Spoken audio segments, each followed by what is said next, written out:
తవ్వటం కొరకు ఆరబెట్టారంటండి. ఆ మంచినీళ్ళ చెరువు ఏం చేశారండి? ఆరబెట్టారంట. ఆ నీళ్లు ఆ చెరువు బాగు చేయటం కొరకు ఆరబెట్టారు. అయితే ఆ తమ్మం పాతిన చుట్టూనంట ఆ చెరువు అంతా కూడా గడ్డితో నింపబడి ఉందంట.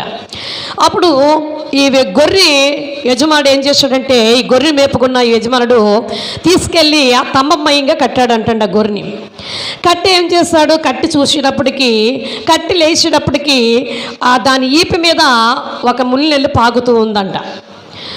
ఓ పేను పాగుతూ ఉంది.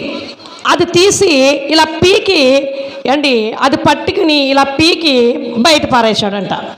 పడేసి కట్టేసి ఆ గొర్రెని వచ్చేసాడు. వచ్చి ఎక్కడికి వెళ్ళాడు బయటికి. ఈలోగా ఎవరో చూసారంట, చెరువు మయంగా ఒక గొర్రెను కట్టారు. ఒక గొర్రెను కట్టి ఒక ఆయన వచ్చి దాన్ని బొచ్చును పీకి చెరువులో వేసి వెళ్ళిపోయాడు అని చెప్పారంట. దేవునికి స్తోత్ర, హల్లెలూయా. లోక మర్యాదలు ప్రియా సహోదరులారంటే అదో మర్యాద. మన చెరువు తవ్వుతున్నారు, మన చెరువు తవ్వుతున్నారు. ఆ చెరువుకి కానీ ముందుగా ఆ తవ్వి ముందు ఆ చెరువుకు వదిస్తారేమో, ఒకవేళ బ్రాహ్మలో పండితులో సిద్ధాంతులో మొత్తానికి ఈ గొర్రెను వధించే ముందు ఈ బొచ్చు మనుషులు పీకేయాలన్నమాట అనుకున్నారు. ఎవరు? ఒక వ్యక్తి వెళ్ళి చెప్తే ఆ వ్యక్తిని బట్టి గ్రామంలో ఉన్న వారందరూ ఆ చెరువు మయంగా వెళ్ళటము, ఆ బొచ్చు పీకి పడేయటము, చెరువు మయంగా వెళ్ళటము, బొచ్చు తీసి పడేసి దండం పెట్టుకుని రావటం. దేని కొరకు? చెరువు తవ్వటం కొరకు. ఈ చెరువు తవ్వే ముందు ఈ యొక్క గొర్రెని వధించాలేమో అనుకున్నారు. ఇలాగ మొత్తం గ్రామంలో ఉన్న వారందరూ, పురుషులు స్త్రీలు కూడా అలాగే వెళ్ళి ఆ గొర్రె మీద ఉన్న బొచ్చంతా కూడా పీకేశారు. అది పీకినప్పుడల్లా అరవటం ప్రారంభించిందంట. దేవునికి స్తోత్ర, హల్లెలూయా. అయితే లాస్ట్కి ఆ బ్లడ్ వచ్చేసి దానికి ఆ బాధపడి లాస్ట్కి సాయంత్రానికి ఆ గొర్రె యజమాని వచ్చేటప్పటికి అరుస్తూ ఉందంట. అరుస్తుంటే ఆ గొర్రె నల్ల గొర్రె అంటండి.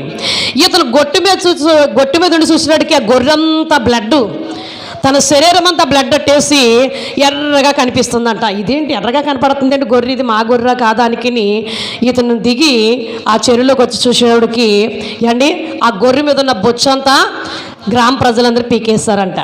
ప్రియా సహోదరులారా, అది దేనికి కట్టారు? ఆ గొర్రె ఎవరిది, దేని కొరకు కట్టారు అని దాని గురించి ఎవరు తెలుసుకోలేదు. అదొక మర్యాద, లోక మర్యాద కింద ఆ గొర్రె బొచ్చంతా లాగేసి ఆ గొర్రెని అచ్చు చేశారు గ్రామం అంతా కూడా. ప్రియా సహోదరులారా, యేసుక్రీస్తు కూడా అలాగే బొచ్చు కత్తిరించిన వాడిని చేతిలో గొర్రె పిలవాలి. యేసు ప్రభు వారిని కూడా, యేసుక్రీస్తుని కూడా సృష్టి యావత్తు సర్వమానవాళ్ళు కూడా అలాగే చంపేశారు. దేవునికి స్తోత్రం. అలాగే ఆయన గాయపరిచారు, కొరలతో కొట్టారు, ముళ్ళ కిరీటము ధరింప చేస్తారు, ప్రియాసాలు బల్లాలతో పొడిచారు, తన్నారు, ఉమ్ము వేశారు, సేది చిరుక పెట్టారు, ఇచ్చారు. ఎన్నో రకాలుగా సృష్టి యావత్తు సర్వ మానవాళ్ళని కూడా, మానవాళ్ళ కొరకు, సర్వ సృష్టి కొరకు చనిపోయిన దేవుడు యేసుక్రీస్తు వారు. అది ఒక మర్యాద చెప్పనో లేతే ఒక ఆచార చెప్పనో యేసుక్రీస్తు లోకానికి రాలేదు. నిన్ను నన్ను మనందరినీ రక్షించడానికి, పాపులమైన మనందరినీ రక్షించి ఆ పవిత్రమైన రక్తముతో కడిగి మనల్ని పవిత్రపరిచి ఆయన రాజ్యానికి వారసులుగా చేసుకునడానికే పరలోకాన్ని విడిచిపెట్టి భూలోకములకు వచ్చి 33.5 సంవత్సరములు మన మధ్యనే సంచారం చేసి సృష్టి యావత్తు కూడా ఆయన తన్ను ఇత్తునిగా అర్పించుకుని మన కొరకు ప్రాణం పెట్టిన దేవుడు, ఏకైక దేవుడు, నిజ దేవుడు, జీవం గల దేవుడే యేసుక్రీస్తు వారు. ఆయనే లోక రక్షకుడు. దేవునికి స్తోత్రం. ఆయన లోక